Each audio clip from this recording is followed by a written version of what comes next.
जिसपे और दानपत्र ऐसा प्लेटफॉर्म है जहाँ पे कोई भी व्यक्ति ऐसा नहीं है हिंदुस्तान में, संसार में, जो व्यक्ति जुड़ नहीं सकता।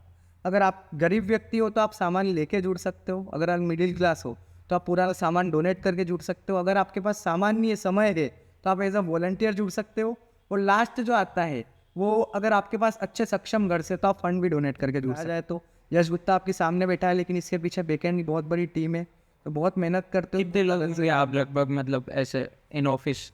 इन ऑफिस हमारी टीम है, मतलब जो लगे रहते हैं काम में और बहुत मेहनत करते हैं, 25 से 30 लोगों की टीम है। अच्छा, किसी को स्टार्ट करना होगा उसके शहर में तो कैसे करता है वो? हाँ, हमारा मतलब हमने एक अनाउंसमेंट की है कि आपके पास 4 से 5 लोगों की भी टीम हो और तो आप आपके शहरों में शुरू कर सकते हैं दानपत्र को। छोटी सी मेल प्रोसेस हम करते हैं। दोस्तों, आज इस पॉडकास्ट में हमारे गेस्ट हैं यश गुप्ता। यश गुप्ता फाउंडर हैं दानपात्र फाउंडेशन के। दानपात्र अनेक माध्यमों से लाखों लोगों की मदद कर रहा है। आज इस पॉडकास्ट में हमने इनसे बातचीत करी कि किस तरीके से दानपात्र वर्क करता है और दानपात्र के बैकएंड में क्या प्रोसेस चलती है। तो आइए बढ़ते हैं इस पॉडकास्ट की तरफ एंड लेट्स डीकोड टुगेदर।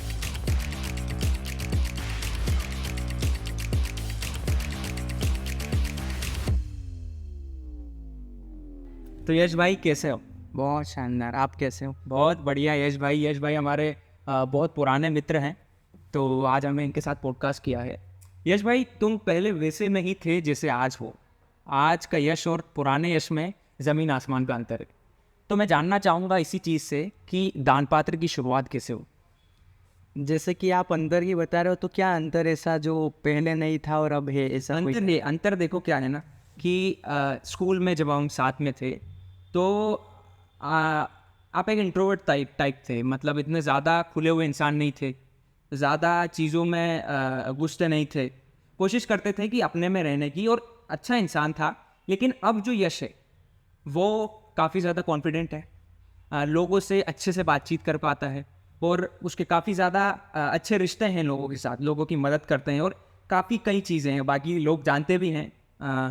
तो यही चीज़ है अंतर। तो हाँ, तो दानपत्र की शुरुआत की आपने बात करी, तो दानपत्र की शुरुआत मतलब मेनली इंदौर आया था मैं पढ़ाई के पर्पज़ से, मतलब बीटेक के लिए। इंदौर अभी भी बीटेक रनिंग ही है वैसे, 4th ईयर चल रही, लास्ट ईयर चल रहा है। तो बीटेक करने के लिए आया था और ऐसे बहुत सारे डिफरेंसेस है जो गाँव में और शहरों में मैंने देखे कि यार मतलब वहाँ पे लोगों के बीच में भाईचारा है, आसपास के लोग मदद के लिए तत्पर रहते हैं। और वहीं हम शहरों की बात करें तो पड़ोसी पड़ोसी को जानता भी नहीं है। सही। ऐसे बहुत सारे इंसिडेंट्स होते हैं। और बाकी शहरों में सबसे मेन बात यह है कि बहुत ज़्यादा परेशानियां हैं। लोग मतलब जो गरीबी नाम की चीज़ है वो गाँवों में कम देखने को मिलती है। मतलब बहुत ज़्यादा लोग जब परेशान हो जाते, फ्रस्ट्रेट हो जाते हैं ना, तो शहरों में आके रहना इसलिए पसंद करते हैं कि वहाँ पे उनका गुजारा हो सकता है, वहाँ पे वो भीख मांग सकते हैं, इस टाइप की चीज़ें। तो वहाँ पे वो चीज़ें देखी नहीं थी मैंने कि असल में लोग इतनी बुरी स्थिति में क्या रहते हैं क्या। अच्छा, वहाँ इंसानियत हाँ, की। अच्छा नहीं, और इंसानियत वहाँ पे मतलब सब बिल्कुल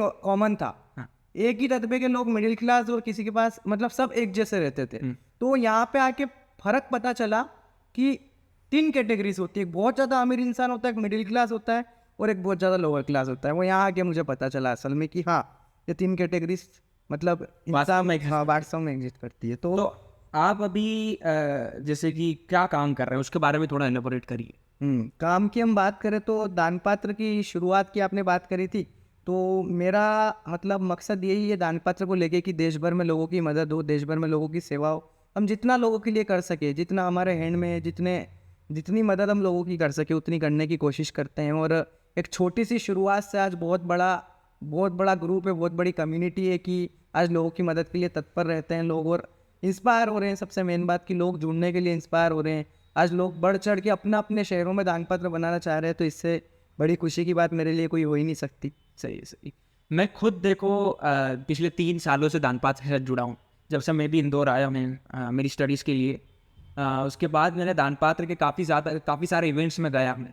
तो मुझे अंदरूनी चीज़ें भी पता है, कैसे शुरुआत हुई और कैसे चीज़ें होती है। बैकएंड में भी मुझे काफ़ी चीज़ें पता है। तो काफ़ी अच्छा काम है, लेकिन इसमें सामने जो लोगों को दिखता है वो एक अलग चीज़ है, लेकिन पीछे बैकएंड में क्या चीज़ें चल रही है वो चीज़ जानना बहुत ज़्यादा ज़रूरी है। तो उसके बारे में थोड़ा बताइए, बैकएंड में क्या चलता है? बैकएंड में क्या चलता है, जैसे कि हमारा मकसद रहता है लोगों की मदद करना। ठीक हम है। कोशिश करते हैं कि पूरी तरीके से लोगों की मदद करें, लेकिन बहुत सारी चीज़ें होती है जो मतलब हम फेस करते हैं ज़िंदगी में। क्योंकि मेरा मकसद है यार कि 10-20 लोगों में मैं सिमट के नहीं रह जाऊँ या 100 लोगों में सिमट के नहीं रह जाऊँ। पूरे देश में लोगों की मदद करनी है और पूरे देश में दान पत्र को पहुँचाना है और विदेशों में भी पहुँचाना है और पूरे देश में बहुत बड़ा बदलाव लाना है। और बहुत बड़ी टीम है दान पत्र की, कहा जाए तो यश गुप्ता आपके सामने बैठा है, लेकिन इसके पीछे बैकएंड की बहुत बड़ी टीम है, तो बहुत मेहनत करते हो। कितने लोग हैं आप लगभग, मतलब ऐसे इन ऑफिस? इन ऑफिस हमारी टीम है, मतलब जो लगे रहते हैं काम में और बहुत मेहनत करते हैं, 25 से 30 लोगों की टीम है जो जो पूरे दान पात्र को सोशल मीडिया के माध्यम से, कॉलिंग के माध्यम से लोगों को जानकारी देना कि किसी को कोई परेशानी आ रही है। कहीं लोगों के सवाल होते हैं, क्योंकि आजकल क्या है ना दीपक भाई, सबसे मेन की ट्रस्ट इशू बहुत ज़्यादा है। इतने सारे एनजीओ से बहुत सारी चीज़ें चल रही है लोगों के जीवन में, तो लोग किसके ऊपर भरोसा करें। मैं यूँ नहीं बोलूँगा लोग दान या धर्म करना नहीं चाहते। क्या है ना, एक छोटा सा पर्सपेक्टिव है कि दान धर्म लोग इसलिए भी करना चाहते हैं क्योंकि ये कोविड हमारे पास पेशता ऐसा, जहाँ पे मतलब लोगों ने ये चीज़ देख ली कि किसी की ज़िंदगी का कोई भरोसा नहीं रहा, तो जितना हो सके लोगों की मदद करो, क्योंकि अंततः सिर्फ दुआएं काम आती है। तो लोग जुड़ना चाहते हैं लेकिन एक सही की तलाश करते हैं, तो हम कोशिश कर रहे हैं कि एक वो प्लेटफॉर्म बने हम जिसपे, और दानपत्र ऐसा प्लेटफॉर्म है जहाँ पे कोई भी व्यक्ति ऐसा नहीं है हिंदुस्तान में, संसार में, जो व्यक्ति जुड़ नहीं सकता। अगर आप गरीब व्यक्ति हो तो आप सामान लेके जुड़ सकते हो, अगर आप मिडिल क्लास हो तो आप पूरा सामान डोनेट करके जुड़ सकते हो, अगर आपके पास सामान नहीं है, समय है, तो आप एज अ वॉलंटियर जुड़ सकते हो। और लास्ट जो आता है वो, अगर आपके पास अच्छे सक्षम घर से, तो आप फंड भी डोनेट करके जुड़ सकते हो। तो ऐसी तो कोई कैटेगरी बची नहीं पूरे विश्व में कि दान पात्र से ना जुड़ सके। सही सही, बिल्कुल सही बात। तो एक और चीज़ में, आपने जो बैकएंड की बात बताई, तो इन लोगों में कुछ लोग होंगे जो फील्ड का वर्क करते होंगे, कुछ सोशल मीडिया को संभालते हैं और कुछ फिल्टरिंग का काम भी करते होंगे। आपका मतलब यूनिट भी है जहाँ पर ये चीज़ें सब होती है, मतलब? जी, एक आप- सेक्टर है हमारा दान पात्र का, अन्नपूर्णा रोड पे। अच्छा। एड्रेस भी अपन ग्राफिक में मेंशन करेंगे। तो हाँ, तो वहाँ पे मतलब सारी चीज़ें प्रॉपर फिल्ट्रेशन होती है, वहाँ पे महिलाएं होती है जो इस काम को करती है और उनकी नीड्स भी पूरी होती है कहीं ना कहीं। कोई 2 घंटे, कोई 3 घंटे देके, कोई भी अपना समय देना चाहे बिल्कुल वहाँ पे दे सकता है। लोगों को, नए नए लोग आते हैं वहाँ पे, उनको दान पत्र के बारे में बताना, इंसानियत के नाते जागरूक करना, ये सब भी सबसे बड़ा दान है। सिर्फ आपने किसी की मदद कर दिया, कोई सामान दे दिया, हम उसको मदद नहीं कह सकते। उसके अलावा भी बहुत सारी चीज़ें होती है। किसी को आप प्रेरित कर रहे हैं, किसी से आप बातचीत कर रहे हैं 2-4 मिनट बैठ के, या किसी को आप मोटिवेट कर रहे हैं, तो सही मायने में वो भी एक मदद है। क्योंकि आजकल सबसे ज़्यादा आदमी शिकार है किसी चीज़ का, तो वो फ्रस्ट्रेशन का, डिप्रेशन का, कि उसको प्रेरणा नहीं मिल पाती है, उसको मतलब एक पुश नहीं मिल पाता है कि यार हमको क्या करना है लाइफ में। तो अगर आप किसी से बैठ के बातचीत कर रहे हो, उसकी लाइफ के कुछ दुख सुख जान रहे हो, तो वो भी उसके लिए कहीं ना कहीं एक बहुत बड़ा कॉन्फिडेंस है, जो कि हमने ऑन फील्ड मतलब किया है एक्सपीरियंस। कि जो लोग कोविड से खोए हुए हैं, कोविड से परेशान है, वो लोग मतलब आज उनसे इतने समझदार लोग हैं ना दीपक भाई, मैं क्या बताऊं कि इतने ज़्यादा समझदार कि अपन, मैं बाकी नॉर्मल पर्सन्स को भी नहीं देखता हूं, उनका एक्सपीरियंस लेवल और वो सब, बहुत अच्छे इंसान है वो।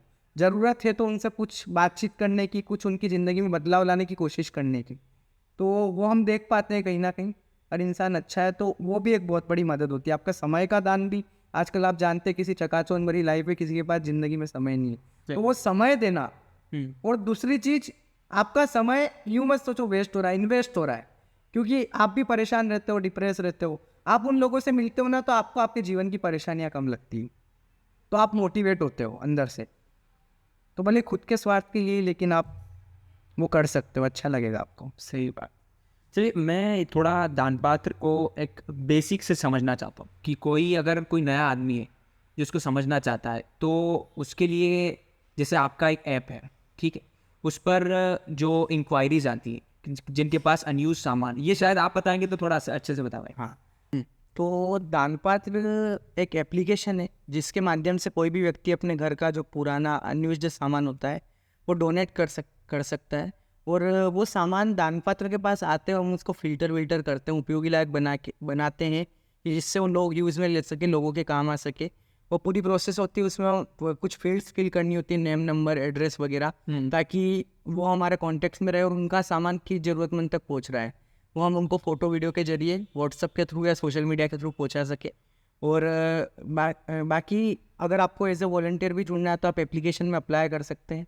और किसी भी तरीके से डोनेशन और किसी भी तरीके से जानकारी आपको एप्लीकेशन में सभी तरीके से ये वेबसाइट पर भी हो सकता है? हाँ, वेबसाइट पे भी हो सकता है। दान पात्र की वेबसाइट भी है जिस पे आप जुड़ सकते हैं। आप डोनेशन के लिए वो आपको एप्लीकेशन पे मूव करेगा। हम चाहते हैं कि सारा काम ऐप के थ्रू हो, ताकि उन लोगों को जानकारी मिले, और आगे जाके हमारे प्लान्स भी है कि एप्लीकेशन पे ही सारा डाटा हम अपलोड करें जो लोगों की हेल्प वगैरह करते हैं। तो एप्लीकेशन पे लोगों को लाना हमारा मकसद भी है। अच्छा, मतलब जैसे मेरे पास कोई अनयूज सामान है, मैं आपके ऐप डाउनलोड करूंगा, मैं उसमें इंक्वायरी डालूंगा, मेरी डिटेल्स फिल करूंगा, मेरे को एक OTP वेरिफिकेशन करना पड़ेगा, उसके बाद आपकी टीम मेरे घर से आके सामान कलेक्ट करेगी। घर से आके नहीं करेगी, पहले हम घर से करते थे, लेकिन वो बहुत कॉस्टली मॉडल पड़ता है। और सच में? हाँ, और अब मतलब घर घर से कलेक्ट करना बहुत मुश्किल पड़ता है कहीं ना कहीं, और कहीं ज़्यादा सामान होता है, कहीं कम होता है, कहीं कई बार एक एक डोनेशन में ही गाड़ी बढ़ जाती है, और बहुत लंबे लंबे डिस्टेंस पे सिटीज़ में बहुत टफ पड़ती है चीज़ें। तो एक सेंटर बनाया जिस पे आप कभी भी आके दान पात्र, जैसे आप सेंटर मॉडल पे शिफ्ट हो गए? हाँ, सेंटर मॉडल पे शिफ्ट हो गए। क्या होता है? उसमें आप सेंटर पे आ सकते हैं, काम को देख सकते हैं किस तरीके से वर्किंग होती है। आप वहाँ पे लोगों से बातचीत कर सकते हैं, सेंटर पे जो लोग होते हैं उनसे, कि आप क्या काम कर सकते हो, आपके सामान कहाँ पे पहुँचेगा, उनसे क्वेश्चन कर सकते हैं। अच्छा। और भी जानकारी आप ले सकते हैं सेंटर पे आके, इसलिए वो लोगों के लिए कन्वीनियंट रहता है कहीं ना कहीं, और हमारे लिए भी काफ़ी सही रहता सही बात है, क्योंकि एज एन NGO हमारा मकसद ये तो है नहीं कि हम प्रॉफिट कमाएं, है। राइट। तो इसका मतलब ये भी नहीं कि हम नुकसान में चीज़ों को काट। नुकसान भी, और जो चीज़ मतलब आसानी से हो सकती है हमको टफ तरीके से क्यों करें। बिल्कुल सही। तो सेंटर्स पे इनकी फिल्ट्रेशन होती है, वही मतलब आपकी जो वुमेन वर्कर्स होती है वहाँ पर, और वो उनको फिल्टर करती है चीज़ों कि मतलब गर्ल्स के कपड़े अलग और बॉयज़ के कपड़े कपड़े अलग, और कुछ तरीके से फिल्टर करती है। और सामान की घड़ी वगैरह करना, उनके एक बंडल बनाना उनको, हाँ, वो सब प्रॉपर करना अलग अलग कैटेगरी वाइज, ताकि जिससे उसकी ज़रूरत है वो उन तक पहुँच सके। ये पर्पस रहता है, तो उसको प्रॉपर फिल्टर करना ज़रूरी होता है चीज़ों को, और उपयोगी लायक बनाना ज़रूरी होता है। अच्छा, ये सब पूरे काम में जब आप, जैसे लोग आपके पास भी आते होंगे सामान देने, या तो कोई नेगेटिव चीज़ें आती है, कुछ नेगेटिव कमेंट्स आते हैं लोगों से? नेगेटिव कमेंट्स की बात करें तो आजकल तो दुनिया में लोग भगवान को भी नहीं छोड़ते हैं, तो फिर हाँ, एकदम तो ठीक ही है। बाकी हाँ, हर हर चीज़ के दो पहलू होते हैं, सही। नेगेटिव पॉजिटिव दोनों। लेकिन अपना मन सच्चा है, अपना दिल साफ है, तो फिर ईश्वर साथ देता है। फिर उसके बाद इन चीज़ों को सोचना ज़रूरी नहीं होता है मेरे लिए। नेगेटिव तो काफ़ी चीज़ें आती है, लोग बोलते हैं कि तुम लोग एक की मदद करते हो, उसको वीडियो डालते हो, तो क्या हो जाएगा एक इंसान की मदद करने से। लेकिन मैं देख रहा हूँ ना उस चीज़ का बदलाव, कि लोग यार इंस्पायर हो रहे हैं, लोग अपने अपने शहरों में दान पात्र चला रहे हैं, लोगों की मदद कर रहे हैं। तो ये तो मेरा सबसे बड़ी अचीवमेंट है। शायद क्या मैं वो एक वीडियो नहीं डालता, या एक इंसान की मदद नहीं करता और उसको शेयर नहीं करता, तो क्या इतने लोगों की और हेल्प हो पाती। सही बात है, चीज़ों को प्रमोट करना जरूरी है। लोग ये बोलते हैं कि अरे ये तो दिखावा कर रहे हैं, या ये कर रहे हैं, लेकिन उससे कहीं ना कहीं दूसरों को भी मालूम ही पड़ता है चीज़ें जब शेयर होती है तो। अच्छा, अभी दान पात्र कितने शहरों में? 100 से ज़्यादा शहरों में दान पात्र से काम कर रहा है, बिल्कुल एक्टिवली, प्रॉपरली। अच्छा। और इसका आपने बोला ना फोटो वीडियो का, इसका एक फ़ायदा और होता है कि कई लोग बिछड़ जाते हैं, कई लोग दूर हो जाते हैं, और वीडियोज़ इतनी वायरल होती है, इतने लोग शेयर करते हैं, इतने लोगों तक पहुँचती है, तो कई बार तो परिवार भी मिल गए उन लोगों के। तो इससे बड़ी खुशी की बात तो कोई हो ही नहीं सकती। अच्छा, ये बात बोली, इससे मेरे को याद आया, ऐसी कोई सक्सेस स्टोरी है आपकी? मतलब आपने बहुत सारे लोगों की मदद करी होगी, बहुत सारे लोग आपको मिले होंगे जिनकी आपने मदद करी, तो उनमें कोई ऐसी सक्सेस स्टोरी जो बहुत आपको दिल से लगी हो, या कोई अच्छी इंटरेस्टिंग स्टोरी? वैसे ऐसे ऐसे इंसिडेंट लाइफ में देखे कि मतलब अपन बोल सकते सक्सेस स्टोरी तो क्या बोल सकते हैं उसको, एक हाँ, मतलब कुछ भी एक। हाँ, मतलब एक ऐसी घटना जो मतलब अपना दिल भावुक कर दे, या हाँ हाँ। अपन मतलब जिंदगी से सारे दुख ही मिटा देगी, इससे ज़्यादा दुख तो आ ही नहीं सकता। अच्छा। कई सारे इंसिडेंट है, कहीं 9-9 10-10 बच्चों के पिता को रोड पे छोड़ रखा है। कहीं मतलब लोग कोरोना में बिछड़ गए, अच्छे वेल सेटल्ड लोग, वेल एजुकेटेड लोग, और अच्छी मतलब जो राजनीति का काफ़ी ज्ञान रखते हैं और बहुत सारी चीज़ों का ज्ञान रखते हैं, वो लोग हमको मिले रोड पे 2-2 1.5 साल बाद वहीं पे जीवन यापन कर रहे हैं। और ऐसी कई फेसेस मतलब लाइफ में देखे कि मतलब मैं आपको शब्दों में बयान नहीं कर सकता उन चीज़ों को। बहुत सारे इंसिडेंट है, हम बात करेंगे उन इंसिडेंट्स के ऊपर तो बहुत सारे हैं, बहुत समय लग जाएगा और बहुत लंबा चला जाएगा। लेकिन फिर भी आपने छेड़ा है तो एक इंसिडेंट पे आपके साथ शेयर करता हूँ, जो मुझे ऐसे तो है, मैंने काफ़ी पॉडकास्ट में मेरे और भी बताए हैं, लेकिन ये भी मतलब रिसेंटली अपन बोल सकते हैं कि हुआ है। और मतलब एक व्यक्ति को हमने वो 3-4 महीने पहले, 5-6 महीने पहले रामदेवरा जाने के लिए, कोई तीर्थ स्थल है वहाँ के लिए निकले थे। तो उसके बाद वो हमको यहाँ इंदौर के एयरपोर्ट रोड पे मिले, और बहुत बुरी स्थिति में। मतलब इंसान क्या है ना, मतलब जब इंसान के जेब में कुछ नहीं होता है तो इंसान हार जाता है बहुत भयंकर। तो वो इंसान अच्छी खेती बाड़ी, अच्छा घर परिवार सब है, उसके बावजूद भी वहाँ पे एयरपोर्ट रोड पे महीनों से रह रहा है, उसको समझ ही नहीं पड़ रही है वो क्या कर रहा है। ऐसी ज़िंदगी जीने को मजबूर हो गया कि क्या। और बहुत लोगों ने बातचीत ज़रूर करी होगी, लेकिन सलाह नहीं, साथ की भी ज़रूरत होती है कहीं ना कहीं। तो हमने उनसे बातचीत करी और हमने उनको गाँव तक पहुँचाया। तो उनके गाँव में वो खुशनुमा माहौल था, उनके बच्चे वगैरह बहुत खुश थे और बहुत ही अच्छा माहौल था, मतलब गाँव में देखा जाए तो। ऐसे कुछ इंसिडेंट है तो हैप्पीनेस थी मेरी। इसके अलावा दुख तो काफ़ी, और कहीं कहीं बार तो खून भी खोल जाता है, इधर लोगों को पकड़ पकड़ के मारता हूँ। ये ऐसी हरकत है आजकल लोगों की, माँ बाप को ऐसे छोड़ रहे हैं, गलत आदतों में घुस रहे हैं। तो अब वो सब सॉल्यूशन नहीं है उन चीज़ों का, लोगों को समझना चाहिए इन चीज़। सही बात सही। अच्छा, आप पहले मनी एज ए डोनेशन नहीं लेते थे दान पात्र में? हम पहले सिर्फ जो कपड़े होते हैं और ये जो खिलौने वगैरह होते हैं ये लेते थे। अभी हमने मनी एज ए डोनेशन भी स्टार्ट किया, तो उसमें क्या रिस्पॉन्स है अभी लोगों का? रिस्पॉन्स की बात करें तो ठीक है। हाँ, मतलब ठीक है अभी। और मनी हर चीज़ के लिए कहीं ना कहीं ज़रूरी होती है, मतलब पैसा, हर पैर पे पैसा लगता है। कुछ भी आप कर रहे हैं, चाहे वॉलंटियर्स हो चाहे कोई भी हो, लोग साथ के, लेकिन उनकी भी बहुत सारी चीज़ें रहती है। पेट्रोल पानी, पेट्रोल डीजल, हर जगह एक जगह से दूसरी जगह जाते हैं, सब जगह सब सुविधा नहीं मिल, गाड़ी वगैरह चल रही है, गाड़ियाँ चलती है, सेंटर का मैनेजमेंट, उसके अलावा इतना सारा स्टाफ और बहुत सारी चीज़ें हैं जो मतलब बढ़नी भी चाहिए। और इससे एक नहीं, एक व्यक्ति जब सोशल मीडिया पे काम कर रहा है और उसके द्वारा 10 25 50 1 लाख लोगों तक मदद, वो वीडियो पहुंच रही है, तो उससे काफ़ी लोगों की मदद हो रही है। तो मतलब वो एक व्यक्ति कितने लोगों की मदद कर रहा है, मैं इस पर्सपेक्टिव से देखता हूँ उस चीज़ को। जो आपके साथ जुड़े हुए हैं वो भी कहीं ना कहीं काफ़ी मदद कर रहे हैं किसी भी रूप में, चाहे वो सोशल मीडिया मैनेज कर रहा है, चाहे वो सेंटर पे काम कर रहा है, कोई फील्ड वर्क कर रहा है, वॉलंटियर्स भी आपके साथ जुड़े हुए हैं। बिल्कुल, वो भी कहीं ना कहीं अपना जब भी समय मिलता है सहयोग देते हैं, समय देते हैं, उनको भी बहुत अच्छा लगता है, काफ़ी लोग जुड़ते हैं। सही बात। पैसा पैसा क्योंकि क्या है ना कि जैसे स्टार्टिंग में हमारे रिसोर्सेज कम थे, हम वर्किंग भी हमारी लिमिटेड थी, इंदौर के कुछ एरिया में हम एरिया में इंदौर, पूरा इंदौर भी नहीं बोल सकते उस समय। बिल्कुल। और उसके बाद हमने जैसे 151 के मिशन किया, उसके बाद 250 के, ऐसे बहुत सारे मिशंस किए, तो उसमें बहुत खर्चा भी आया।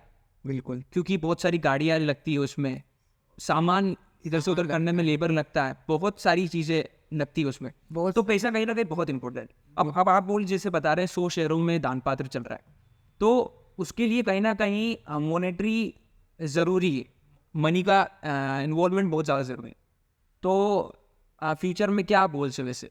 देखो, लक्ष्य की हम बात करें तो पैसा तो ज़रूरी है ही है, लेकिन हमने इस मॉडल को इतना सिंपल बना रखा है कि आपके घर का पुराना सामान आपको कलेक्ट करना है, कोई भी सोसाइटी, कॉलोनी, कहीं पे भी जाओ, उस सामान को कलेक्ट करो और उसको फिल्टर करके लोगों तक पहुंचाओ। या शिक्षा, आपके समय का दान करो।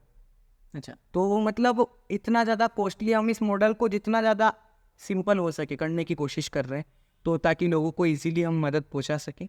और रही बात सिटीज़ की, तो कई शहरों में चल रहा है, लेकिन वहाँ पे इतने एक्सपेंसेस अभी है नहीं।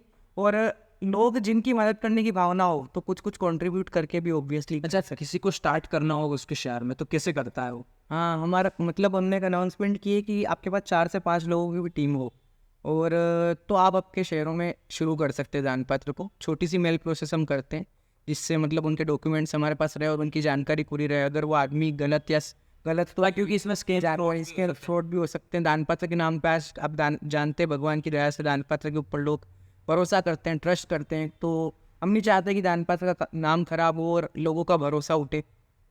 इसलिए भरोसे को बनाने में बहुत समय लगा है, वो 2 मिनट में टूट जाए तो बहुत बुरा लगेगा कहीं ना कहीं। लोग नेगेटिव कमेंट्स बहुत ज़्यादा जल्दी उछल जाती है पॉजिटिव के मुकाबले, तो इसलिए उसका भी एक डर रहता है। इसलिए हम कुछ चीज़ें लीगली करके चलते हैं। फिर भी कोई बचा सकता है, लेकिन ईश्वर के ऊपर भरोसा है, और बाकी लोग अच्छा ही करेंगे, गलत नहीं करना चाहिए वैसे इन चीज़ों में। सिक्योरिटी ज़रूरी है। सिक्योरिटी जरूरी है। अच्छा, तो आप उनको क्या क्या मदद करते हैं? उनको कोई मॉनेटरी मदद भी होती है या फिर वो खुद करते हैं उनके साइड से? उनके साइड अभी क्या चल रहा है? अभी बेसिकली हम उनको मेनली हर इंसान के मतलब उनको राह दिखाना है, जो हमने 3-4 साल में फील किया है।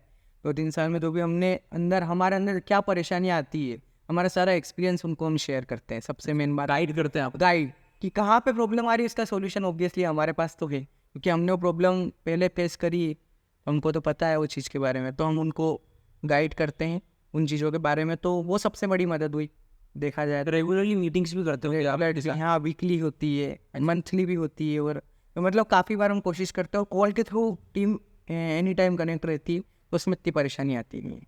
अच्छा, अभी जो मॉडल चल रहा है उसके अलावा फ्यूचर में कुछ और चीज़ करने का भी प्लान है? क्या-क्या चीज़ें करनी की सोची आप? फ्यूचर में सबसे बड़ा लक्ष्य देश भर में लोगों की मदद मदद करना, जितनी हो सकती है उतनी करेंगे, और पूरे देश भर में दान पत्र को फैलाएंगे और लोगों तक मदद पहुंचाएंगे। एक बहुत बड़ी इंसानियत की मिसाल कायम करेंगे कि आसपास कोई लोग हो, किसी को मदद की आवश्यकता हो, तो एक इंसानियत जाग जाए और उसकी मदद कर दे इंसान। वो मेरा लक्ष्य मेनली, तो बाकी सब तो है ही, चल रहा है, लक्ष्य भी रख रहे हैं, मिशन भी बना रहे हैं, लेकिन सबसे बड़ा लक्ष्य तो यही है कि देश भर में लोगों की मदद।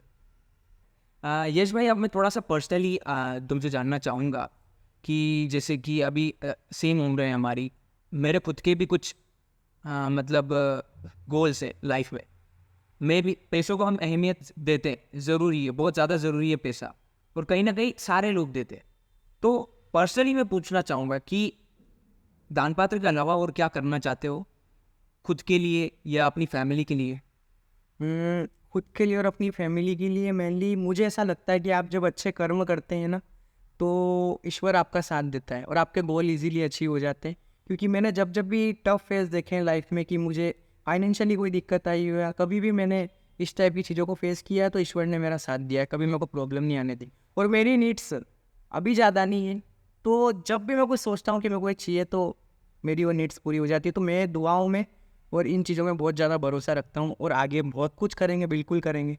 लोग देश के लिए भी करेंगे, लोगों के लिए करेंगे, और खुद के लिए भी करेंगे। ज़रूर। खुद के भी कुछ सपने हैं, मैं बिजनेस में भी जाएंगे, बिजनेसेस वगैरह भी करेंगे बिल्कुल, और कर भी रहे हैं, छोटी छोटी कोशिशें कर भी रहे हैं अभी। ब्रेकअप में चल रही है जी। ना चल रही है, कोशिशें चल रही है बहुत सारी, क्योंकि वो भी ज़रूरी है, फैमिली को कन्विंस के लिए ज़रूरी है मेनली। आपकी फैमिली अभी क्या सपोर्ट करती है? कैसे क्या सोचती है वो? हाँ, सोचने का नज़रिया देखे तो देखो, आजकल क्या है ना दुनिया में, ये चकाचौंध ये सब, मतलब हर इंसान, आजकल की फैमिली चाहती है कि उनका बच्चा मतलब ज़्यादा अच्छा बने ना बने, लेकिन बुरा नहीं बने। मतलब वो वाली पर्सपेक्टिव है, तो फेल्यूर नहीं देखना चाहते हैं। भले तुम भीड़ में चल चलो, पर तुम फेल मत हो। भले ज़्यादा अच्छा भी मत करो, पर एक भीड़ के साथ तुम जॉब कर लो, ऐसी सब चीज़ों कर लो, ताकि तुम्हारी लाइफ भी तुम अच्छी जी सको।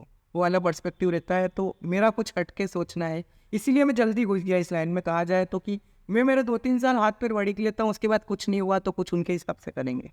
हाँ, क्योंकि देखो क्या होता है ना, पेरेंट्स की चिंता होती है, वो रिस्क ज़्यादा लेना नहीं चाहते। नहीं लेना वो चाहते हैं कि हमारा बच्चा कहीं ना कहीं किसी सिंपल काम में लग जाए और एक अच्छा पैसा वो कमाए, ताकि उसे कोई भी प्रॉब्लम ना आए। हाँ। लेकिन हमारी कहीं ना कहीं इच्छा होती है कि हम कुछ हटके करें, हटके करें। कुछ जो चल रहा है भीड़ से अलग होने की कोशिश करते तो भीड़ से अलग होने की कोशिश कम कर रहे हैं ना, तो उसका एक समय होता है। बिल्कुल। अब 22-23 साल की उम्र में जाके भीड़ से अलग करने की कोशिश कर रहे हो, तो आपके ऊपर काफ़ी रिस्पॉन्सिबिलिटीज आ जाती है, और आपकी फैमिली लोड भी रहता है। तो अगर आपको ये करना है ना, तो जिस समय में आप ये सब टाइम पास कर रहे हो ना, उस समय पे लाइन में घुस जाओ। 18-19 साल की उम्र में, तो वहाँ से आप 3 साल आपको जो करना हो करो। आपकी फैमिली आपको नहीं टोकेगी। आप कॉलेज के लिए आ रहे हो, तो साइड में कुछ कर, वो आपके लिए बिल्कुल लाइन खुली, आप कर सकते हो।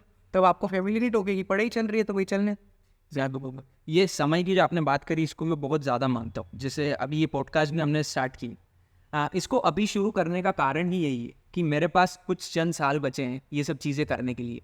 जो चीज़ें हम दिल से करना चाहते हैं, एक बार हम ट्राई करना चाहते हैं, क्योंकि क्या है कि लाइफ में एंड में रिग्रेट ना रहे कि यार ये चीज़ करनी थी, ये चीज़ करी नहीं हम। बस वही चीज़ है। तो वही स्टार्ट करने के लिए मैंने कहा चलो ट्राई तो करते हैं, एक बार स्टार्ट करते हैं, होगी चीज़ें, नहीं होगी वो बाद में देखा वो चिंता करते हैं ना लोग आजकल, मतलब वो फेल्यूर होने की या इज्जत की। पहले इज्जत बनानी पड़ती, उसके बाद इज्जत जानी है। लोगों की इज्जत है ही नहीं, वो भी इज्जत की चिंता। हाँ, वो भी इज्जत की चिंता करते हैं, मतलब बनाने से पहले ही कि हमको 10 लोग क्या बोलेंगे। वो जो 10 लोग जानते हैं उनके बारे में ही सोच रहे। तो वो सब चीज़ें सही नहीं है। आपको कुछ हटके करना चाहिए, ट्राई करना चाहिए। फेल भी होंगे तो कुछ सीखेंगे ही, बिल्कुल। और मतलब वो सब चीज़ें। तो मैं इसको अच्छा मानता हूँ, और करना चाहिए सबको ट्राई। अच्छा, पूरी अब तक की जर्नी में कोई ऐसा अच्छा मोमेंट जो आपको लगा हो कि यार ये बेस्ट चीज़ हो गई, ऐसा कौन सा मोमेंट था? बेस्ट चीज़ की हम बात करें तो, मतलब मेरे मोमेंट्स की बात करें तो बहुत सारे मोमेंट्स से, जब मैं किसी की मदद करता हूँ तो इससे हैप्पी मोमेंट, क्योंकि ईश्वर ने हमको किसी की मदद करने के लिए चुना है, तो हम भाग्यशाली हैं। क्योंकि वो तो अकेला ही सबके लिए काफ़ी है, उनको किसकी ज़रूरत है। तो हमको भाग्यशाली, ये सबसे बड़ा हैप्पी मोमेंट है मेरे लिए कि मैं किसी की मदद कर पा रहा हूँ। इस उम्र में इतने लोगों का साथ मिल रहा है, प्यार मिल रहा है, आशीर्वाद मिल रहा है बड़े बुजुर्गों का। वो सबसे बड़ा हैप्पी मोमेंट है मेरे लिए। और बाकी बहुत सारे जैसे आपका अवार्ड्स वगैरह भी मिले हैं, बहुत सारे वर्ल्ड बुक ऑफ रिकॉर्ड और बहुत सारे जो सर्टिफिकेट्स होते हैं वो आपको मिले हैं। तो उन मोमेंट्स में आपको लगा हो कि हाँ ये एक बड़ा अचीवमेंट था हमारे लिए, या फिर बहुत सारे मिशंस, बहुत सारे इवेंट्स हमने किया है वो सक्सेसफुली हो गए हो? सक्सेसफुली की हम बात करें तो जब मैं लोगों की कमेंट पढ़ता हूँ ना, कभी कभी मतलब ऐसे आती 2-2 4 4 कभी पढ़ने में आ जाते, तो लोग मतलब क्या क्या बोल देते हैं आपको मैं बता नहीं सकता। मतलब हमारी सारी खुशियाँ आपको लग जाए, हमारे हिस्से की खुशी आपको मिल जाए, और हमारी उम्र भी आपको लग जाए, मतलब इससे ज़्यादा खुशी की बात मेरे लिए क्या हो सकती है। वो मेरी सबसे बड़ी अचीवमेंट है, और सबसे ज़्यादा खुशी मेरे को उस चीज़ में मिलती है। लोग इतनी दुआएं देते हैं भर भर के, सारी उनकी खुशियाँ कुर्बान है, उनके हिस्से की सब कुछ मतलब मेरे लिए कुर्बान है, और इतनी अच्छी बातें बोलते हैं तो किसी ना किसी की तो ईश्वर सुनता ही है। वो मेरे अंदर हैप्पी हार्मोन सिक्रेट करते हैं और मेरे को बहुत अच्छा लगता है। सही बात है, सच में। अच्छा यश भाई, कभी फ्रस्ट्रेट होते हो? मतलब इतना सब काम है, ये सब चीज़ें करनी, अच्छाई करनी, कभी कभी लगता होगा ना कि यार ये चीज़ नहीं करते हैं यार, काम बहुत कर लिया ये सब चीज़ें, ऐसा लगता है क्या? कभी कभी आ जाता है माइंड में, लेकिन कर लेता हूँ। मतलब फिर से ऐसा सोचता हूँ कि अब राह पे निकले हैं और कुछ बदलाव आ रहे हैं, तो भगवान ने, ईश्वर ने चुना है तो अब कुछ सोच समझ के ही चुना होगा। तो मैं सोचता हूँ, मेरे को भगवान के ऊपर बहुत ज़्यादा भरोसा है कि वो जो भी करते हैं ना सब अच्छा ही करते हैं। तो इसलिए मैं सोचता हूँ कि नहीं, सब अच्छा है, अपन इस राह पे निकले हैं तो अब जो ठान लिया है वो तो करना ही है। और फ्रस्ट्रेशन किसकी लाइफ में नहीं आता है, सबकी लाइफ में आता है। कोई भी काम करो, अगर बहुत अच्छी लाइफ चल रही हो ना इंसान की, बहुत कुछ बड़ा अचीव भी कर लिया, फिर भी वो 2 मिनट की खुशी रहती है, तीसरे मिनट सब नॉर्मल हो जाता है। चाहे वो कुछ भी, जिसके पीछे अपन 25 साल से संघर्ष कर रहे हो, फिर अगले दिन से किसी और चीज़ के लिए भगते हैं, तो दुनिया का अंत तो है ही नहीं कहीं भी। जो चीज़ अचीव कर ली उसके बाद कुछ और दौड़ में भगते हैं अपन, तो मतलब अंत नहीं है कहीं ना कहीं। तो फिर वो सोचता हूँ कि अपन कुछ भी कर ले, सिंपल लाइफ भी जिएंगे तो फिर परेशान रहेंगे। मैंने वो लाइफ जीने की भी कोशिश करी है कि अब कुछ नहीं करते हैं, वो 15 मिनट में मेरे से, अगर अपन भी सोचते ना कि शायद अपने पास कुछ काम नहीं होता तो कितनी मस्त लाइफ होती, तो वो भी लाइफ जीने की कोशिश करी, लेकिन नहीं, ऐसा नहीं होता है। अपने पास जब काम नहीं होता है ना, तो अपन इतने परेशान हो जाते हैं कि जिसकी लिमिट नहीं। इंसान को काम करते रहना चाहिए, कर्म करते रहना चाहिए, वो सबसे ज़रूरी चीज़ है इंसान के लिए। तो लगता है, लेकिन ओवरऑल समझ में आ गया कि करना ही है, अब तो ठान करना ही है करना ही है किसी भी हालत में। कुछ बड़ा ही करो, फिर कुछ अच्छा ही करो, सही बात। और किसी अच्छा, अच्छा ही हो रहा है। काफ़ी अच्छा लगा यश भाई आपसे बात करके। बहुत बहुत धन्यवाद, मुझे भी बहुत अच्छा लगा। एक समय पे स्कूल में पास पास पे बैठ के और ABCD लिखते थे, और अब साथ में बैठ के पॉडकास्ट कर रहे हैं पूरी ज़िंदगी बात। समय बहुत तेज चलता है, बहुत तेज चलता है। बहुत तेज चलता है। यश भाई से फिर हम बातचीत करेंगे कुछ समय बाद, जब आप कुछ और भी ऊंचाइयां छू लेंगे, उसके बाद फिर से एक और पॉडकास्ट के साथ हम आएंगे। और काफ़ी ज़्यादा अच्छा लगा। आप रैपिड फायर राउंड तो मैं भूल ही गया, आपके साथ एक रैपिड फायर राउंड करना है हमको, जिसमें मैं आपसे कुछ क्वेश्चंस पूछूंगा, उनके रैपिडली जवाब देना है, ठीक है? फर्स्ट क्वेश्चन है मनी और फेम, मनी और फेम, क्या चूज करेंगे? अगर मतलब दोनों अपनी अपनी जगह हैं, लेकिन मनी आती है तो मेरा उद्देश्य ये रहेगा कि मैं दान पात्र में लोगों की मदद करूं। और फेम से भी यही चाहूँगा कि अगर मैं कोई चीज़ बोल रहा हूँ, किसी की मदद के लिए कोई घोषणा कर रहा हूँ या कुछ चीज़ें, तो लोग बढ़ चढ़ के आगे आए और उससे प्रेरित हो, प्रेरणा स्रोत बनूँ लोगों के लिए, लोग देख के कि ये कर सकता है तो हम क्यों नहीं कर सकते, वो वाली चीज़ लोगों के अंदर आनी चाहिए। सही। सेकंड क्वेश्चन है कोई फेवरेट पर्सनालिटी आपकी? फेवरेट पर्सन की बात करें तो मैं बहुत सारे लोगों से इंस्पायर होता हूँ कहीं ना कहीं, जो अच्छा स्पिरिचुअल बातें करते हैं या अच्छी बातें करते हैं, जो मुझे इंस्पायर करते हैं। बहुत सारे लोग हैं, बहुत सारे मोटिवेशनल स्पीकर्स इसमें शामिल है, और बहुत सारी स्पिरिचुअल बात। कोई नाम लेना चाहे? हाँ, जया किशोरी जी काफ़ी अच्छी बात करती हैं। और उसके अलावा भी बहुत सारे लोग हैं जो मेरे इंस्पिरेशन है। इंदौर या अपना होम टाउन? अभी जितनी यहाँ पे सुविधाएं हैं, जो सब चीज़ें हैं जिससे मैं सब चीज़ों को इजीली कर सकता हूँ, लोग स्मार्ट हैं यहाँ के, तो ऑब्वियसली इंदौर। लेकिन हो सकता है आने वाले समय पे होम टाउन के, कभी शांति की तलाश में? शांति की तलाश में निकल सकते हैं उधर, क्योंकि बहुत अच्छी जगह है वो। सही। नेक्स्ट क्वेश्चन है पैसा या दुआएं? ऑब्वियसली दुआएं, क्योंकि मैं तो बहुत ज़्यादा भरोसा करता हूँ दुआओं पे। मैंने आपको बताया भी था कि दुआएं आती है तो मेरे सब काम आसान हो जाते हैं, तो मैं तो दुआओं को ही चुनूंगा। अच्छा, ये नेक्स्ट क्वेश्चन है फेम और नॉर्मल लाइफ? फेम और नॉर्मल लाइफ, तो मैं ये नहीं चाहता हूँ कि लोग ऊपर आए और ज़्यादा चढ़ाए, ये सब चीज़ें मेरे को पसंद नहीं। नॉर्मल लाइफ ज़्यादा पसंद करता हूँ, बस जो मेरा उद्देश्य है वो सब काम पे ज़्यादा काम पे ज़्यादा फोकस करना चाहता हूँ, परंतु उन चीज़ों को ज़्यादा हाइप नहीं देना चाहता। यश गुप्ता मेरे को नॉर्मल लाइफ जीना है। सही। अच्छा, लास्ट क्वेश्चन है कि अगर आपको कोई सुपर पावर मिले जिससे आप अपने बारे में या पूरी इंडिया में या कहीं पर भी कोई बदलाव कर सकते हैं, तो कहीं पर भी या कुछ भी एक ऐसी सुपर पावर है जिससे देश में कुछ भी देश में कुछ भी, आप जैसे एक दिन के पीएम बन जाओ या फिर वो टाइप। हाँ, अगर अब जिस राह पे मैं निकला हूँ, हाँ। उस राह में तो मेरा उद्देश्य यही रहेगा कि जो कि मैंने आपको बताया कि लोगों को शिक्षा मिले, जो बच्चे गलत रास्ते में जा रहे हैं उनको हटे और गरीबी देश से हटे, और लोग अपने अपने लेवल पे सब एक अच्छा जीवन यापन करें, अच्छा कमाए, अच्छा खाए, अच्छा रहे, ये चीज़। सही। तो बहुत बहुत धन्यवाद फिर से हम बहुत धन्यवाद दीपक भाई, बहुत अच्छा लगा आपसे बात करके, और आप सब कुछ जानते ही है, बाकी तो हमारे बाकी तो मैं बहुत हम साथ में रहे हैं, सब अच्छे से जानता हूँ मैं, लेकिन ये इस पॉडकास्ट में हमने थोड़ा एक थर्ड पर्सन से मैं बातचीत कर रहा था आपके नज़रिए से, ताकि आप भी चीज़ों को जान पाए और हम अच्छे से डिकोड कर पाए यश गुप्ता को। तो काफ़ी अच्छा लगा आपसे बातचीत करके। मुझे भी बहुत अच्छा, जल्दी ही एक नया पॉडकास्ट भी हम आपके साथ लाएंगे। बहुत सारी ऊंचाइयों को छुएंगे और बहुत लोगों की मदद करेंगे। बिल्कुल बिल्कुल। तो इस वीडियो को आप शेयर कीजिए, लाइक कीजिए, कमेंट भी कीजिए। आपके कोई सवाल हो, कुछ पूछना चाहते हो आप दान पात्र के बारे में या हमारे बारे में कुछ भी पूछना चाहते हैं तो आप पूछ सकते हैं। और सब्सक्राइब कीजिए, यहाँ पर कहीं पर एक सर्कल आ रहा होगा, हमारे चैनल का लोगो आ रहा होगा, वो क्लिक करके सब्सक्राइब कीजिए। Thank you.